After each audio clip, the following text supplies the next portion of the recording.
Hello and welcome to Good or Bad. I come to you today with a question. Quite simply, why? I am of course referring to Jason X, or Jason 10 if you want it in the Roman numerals, but considering this is the only film just called Jason, it's not technically Friday the 13th. It's more like Jason 1, but X sounds more sci-fi-y. But anyway, back to my question. Why did this have to happen? Yeah, I know that bit. But Jason in space, is that something this franchise really needed? You may be thinking, that sounds fun, Jason in space on a spaceship with a bunch of people killing them all to death. Well, you know what, it was fun. Not as much fun as it could have been, but it was still cheesy fun. But you know what this movie is when it comes down to it? Alien. Just with Jason, which, no disrespect to Friday the 13th, is so much less terrifying than a creature we know nothing about. So they took Alien and thought, what makes this really good? What makes this scare people? Oh yeah, the alien!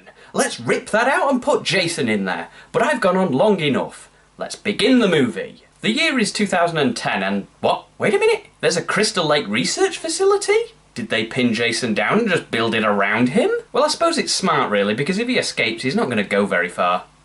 Oh, and by the way, this movie has 3 minutes of intro credits. Save it for the end. Just save it for the end.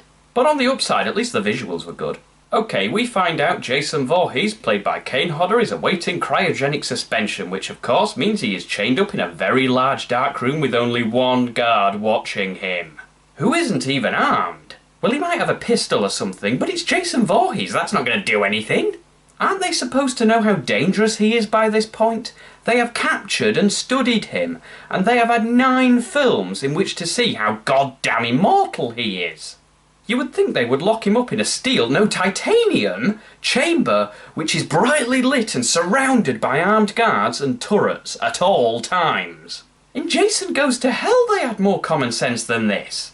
That's right, the film that involved a man having an overwhelming urge to eat the heart of Jason Voorhees, thus getting possessed, had a smarter intro than this. Anyway, the obviously soon-to-be-dead guard gets freaked out when Jason won't stop staring at him, so he throws something over his head to help him relax. We then cut to Dr. Sciencey Wants Money person telling our main character Rowan, played by Lexa Doig, that he is in fact not having Jason put on ice, and his cellular regenerative abilities cries out for more monetary exploitation. I mean research. I always get those two mixed up. Yes, you heard right. The movie has gone beyond Jason just being immortal for the sake of he is Jason and they want to make more films and have actually given him a reason. He has what I like to call bullcrappalism, stage 1. Which is where his body heals to the point of bringing him back to life every time he is killed. Thus he is always available for producers to milk. Milking Jason Voorhees. That's not something I expected to say today. Okay, disturbing images aside. Sorry. Dr. Sciencey Wants Money person says that Jason will be moved to another research facility, but Rowan tells him it is far too dangerous to transport him through open country. He assures her that everything is under control, which of course means they walk into the room where Jason is being held and find out that everything was not under control. You can just imagine what the guy is thinking now. Note to self, next time you have a super duper immortal killing machine with unimaginable strength, have 2 unarmed guards. So Jason is on the loose, but not to worry because according to Freddy vs. Jason, all you need to do is splash him with water. Yeah, I'm still not over that. And I hate to drag it up again, but lights! Have more lights! If you had lights, and God forbid, a camera, you would have seen the second Jason tried to escape. But no, extremely dark rooms, no cameras and one unarmed and very inexperienced looking guard is the way to go. Okay, so Jason kills a bunch of people including the super duper military guys that were there to transport him, and he chases Rowan into the cryogenic freezing room. She uses a shotgun to blast him into the cryogenic chamber and slams the door on him and starts the freezing process. What? Okay, I know Jason is strong, but surely the blade would break. How is the machete stronger than that door? Well, okay, whatever. Rowan has been stabbed and the facility goes on lockdown because of the cryogenic breach, which means both Jason and Rowan get put into cryogenic stasis.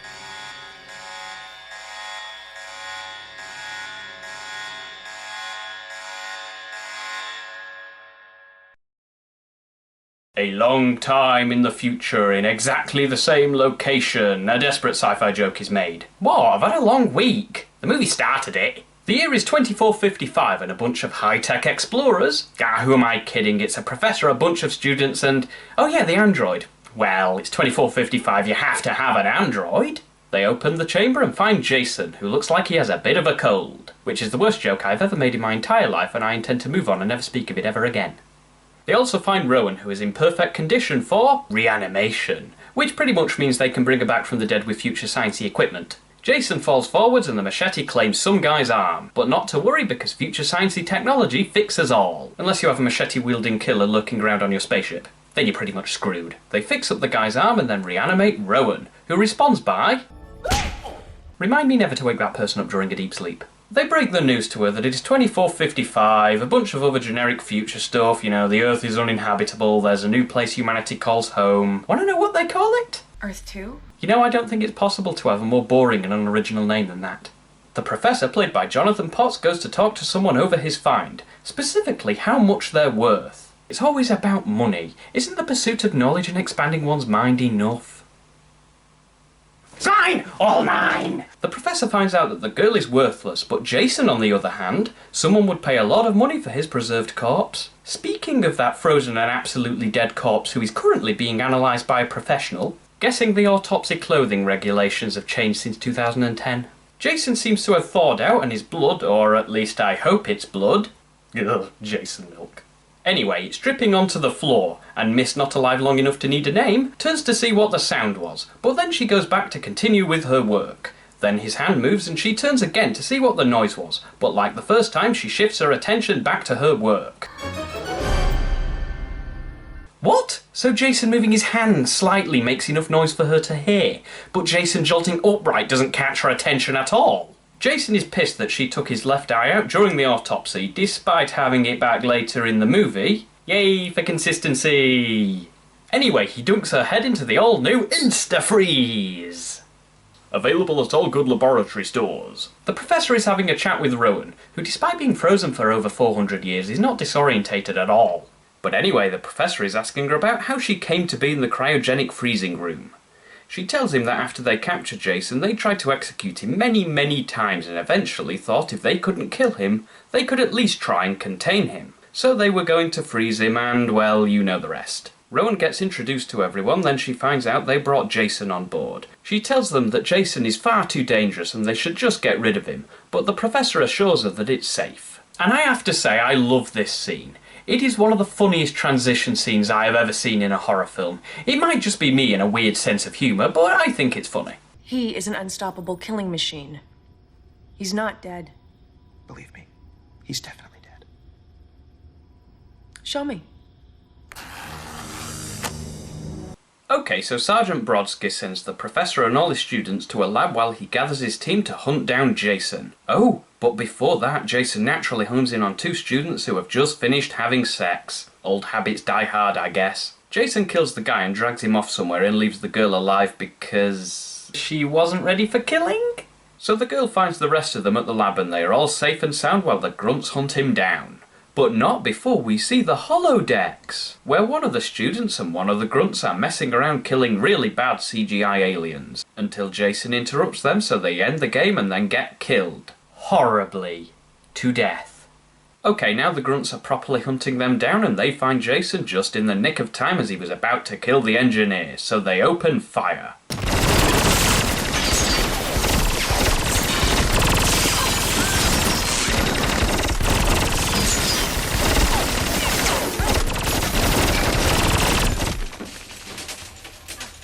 So during that hail of gunfire, Jason just walked away and not one of them noticed? Come on! So they split up and Jason picks them off one by one, usually in boring ways, but this one was cool.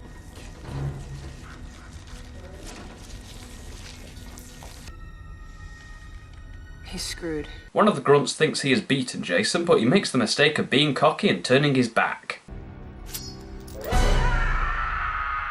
Then Brodsky gets taken out of play, but never mind that, because this is bugging me now. What on earth is this section of the ship? Is it a torture chamber? It has all kinds of spiky things. Okay, yeah, it's engineering, but why do they need meat hook type things? I understand a giant screw, at least it resembles something functional, but everything else just seems so out of place. And again, the lighting. Why is it so dark? You would think if you had a place filled with protruding spikes above walkways, it would be very well lit. You know, like the rest of the ship is. Who locked the damn door?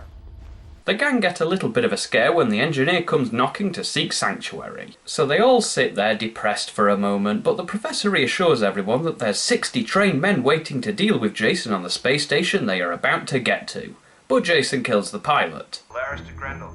Pull up. Abort docking. You're coming in too fast. Warning. Prepare for impact.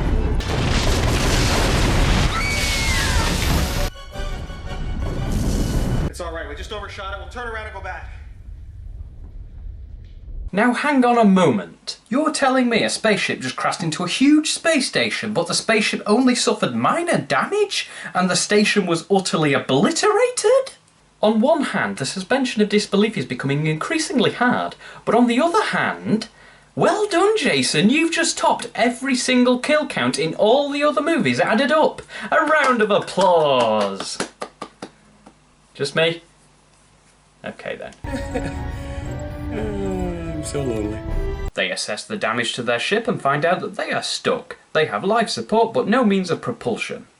But the professor assures everyone that it will all be okay, until Jason smashes his way into the room. They all run in fear, leaving the professor cornered. He begs for his life but ends up dead. But he was the money-lusting idiot, so he was always gonna die. They come up with a plan to escape the clutches of Jason via the escape shuttle. So they split up to accomplish different tasks to prep the shuttle. Some of them go to wait at the shuttle, some go to get supplies so they can survive the journey, and the rest go to get the shuttle ready to launch at the bridge. Rowan finds Brodsky injured but very much alive, but she can't move him by herself, so she goes to get help. Meanwhile, at the bridge... Give me your vest. Oh, bastard. Hey.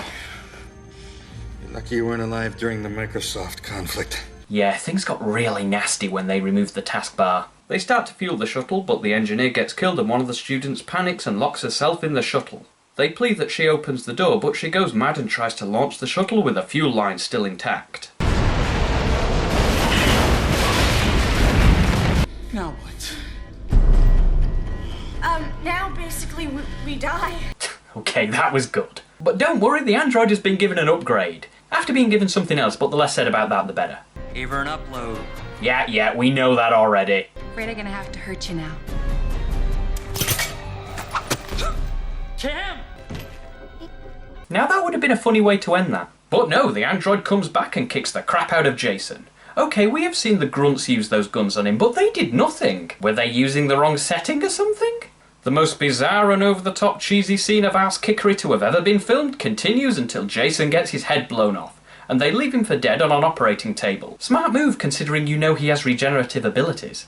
And those operating tables have scientific powers that can heal even fatal injuries. But I'm sure they won't regret leaving him there. Okay, just to explain why Brodsky is suddenly with them, while KM the android dominatrix... Sorry, the joke had to be made. Anyway, while KM was kicking the hell out of Jason, Jason did manage to pull the battle into his favour a little at one point, until Brodsky came in out of nowhere and attacked Jason. So he couldn't move with the help of another person not so long ago, but now he can run at Jason and plunge a knife into him. Consistency, it's a nice thing to have. They heal Brodsky and then find out that their hull is critical and is going to blow very soon. They hear over the radio a rescue ship is 45 minutes away, but their hull will blow within 40 minutes. Then Rowan, the only one that was not brought up in a space-age environment, points out that they will be fine if they disconnect themselves from that section of the ship, with explosives, so they go about doing so. They start planting charges on the walkways, but guess what? Jason got an upgrade. Yeah, I know he looks lame, but whatever. He cuts KM's head off and the rest run towards the door, but one of them gets knocked down. He has the detonator, so when the others are clear... Hey! Asshole!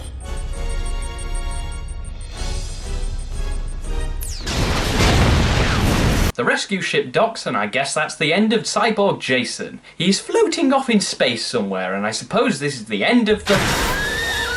Oh, for the love of God! You were detonated into space! Just die already! Die! The rest of the survivors make it out of the breached area while Cyborg Jason... No! no. Does this movie not care for physics? I don't care if it is Cyborg Jason. He cannot be on the outside of a spaceship and tear his way in with his bare hands. I don't care if he is Cyborg Jason. I don't care if he's the freaking Hulk. You just can't. Oh, this sucks on so many levels! Right, so their escape hatch is jammed and Brodsky needs to go on a spacewalk to fix it so they can all escape. They realise that since Cyborg Jason is smashing down doors like he is the Juggernaut or something, they need to buy more time. So they put the holodecks into good use and surround Jason in his old Crystal Lake campgrounds. And after Cyborg Jason deals with a couple of holographic stereotypical Friday the 13th victims, which I think this movie was satirising, so well played there. Hey, you want a beer? Or do you want to smoke some pot? Or we can have premarital sex. They get the door open and just in time as Cyborg Jason sees through the trickery. They escape into the rescue ship, but before Cyborg Jason can follow, Brodsky cuts him off. Okay, the ship has exploded and Cyborg Jason is finally... Oh, for the love of God! You've got to be kidding me. Brodsky.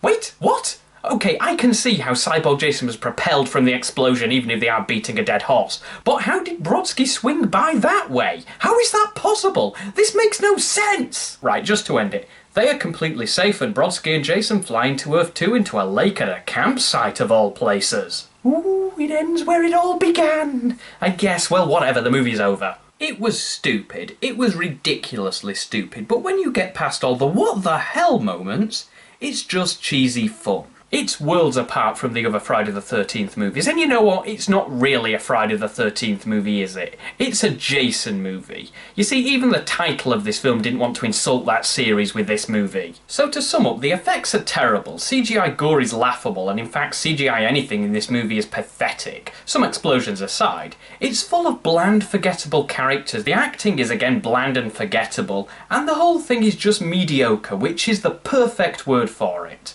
Actually, what this movie makes me think of is this is what Freddy vs. Jason could have been. Think about it. Both movies are very cheesy, but imagine if Freddy vs. Jason didn't have that spark that made it memorable and so much fun.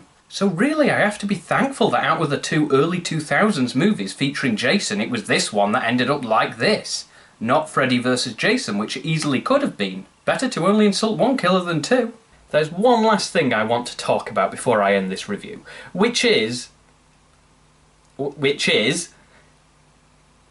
Okay, there isn't. This movie is so shallow, so empty, there is nothing else left to say, except that it is a cheesy, fun, silly movie for a night in. See you next time.